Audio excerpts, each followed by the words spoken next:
The Bengals have officially hired their new defensive coordinator, and a lot of fans are worried about how his last game turned out to be. And while I have some doubts about him as well, I'm not so worried about this in particular. And in this video, I'll explain why he deserves a clean slate.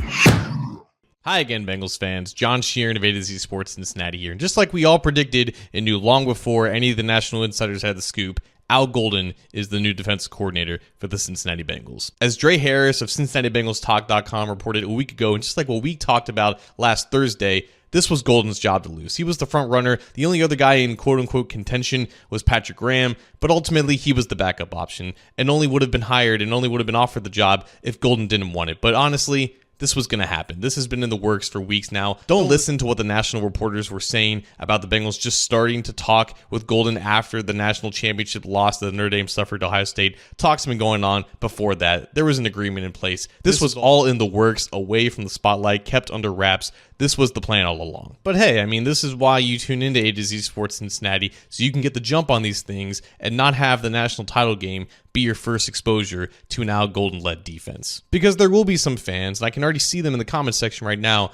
that are going to use this game in which Notre Dame lost by 11 to Ohio State, which they gave up 34 points, to discredit Al Golden as a defensive coordinator candidate, as a defensive coordinator hire altogether. I can see it right now. And we've already discussed the risk of hiring Golden in this scenario when you absolutely need to get this hire right.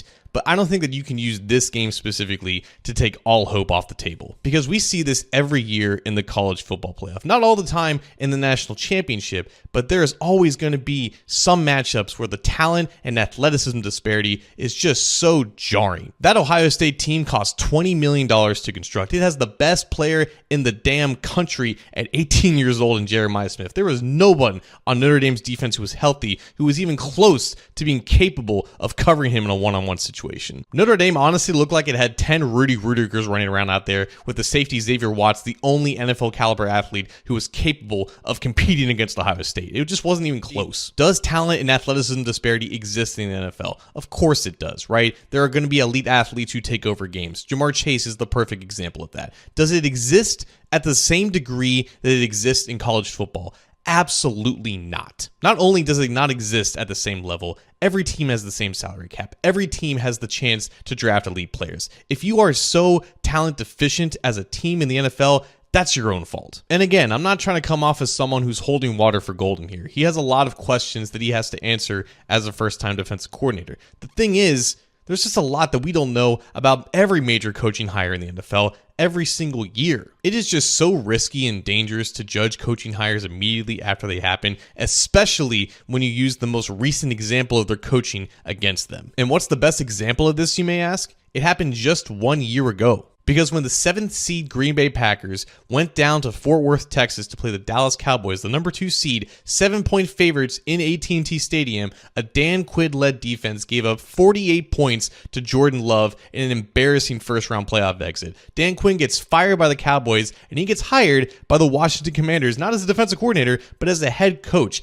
That hire is universally laughed at as the worst hire in the 2024 head coaching hiring cycle.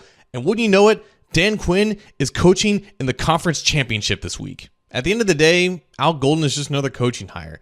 Many hires have come before him that have been met with immediate criticism, only to turn out quite all right. And we're just not going to know until we know. But there is much to discuss about the future of this defense with Golden leading the way, and we'll talk about all of it right here on A to Z Sports Cincinnati.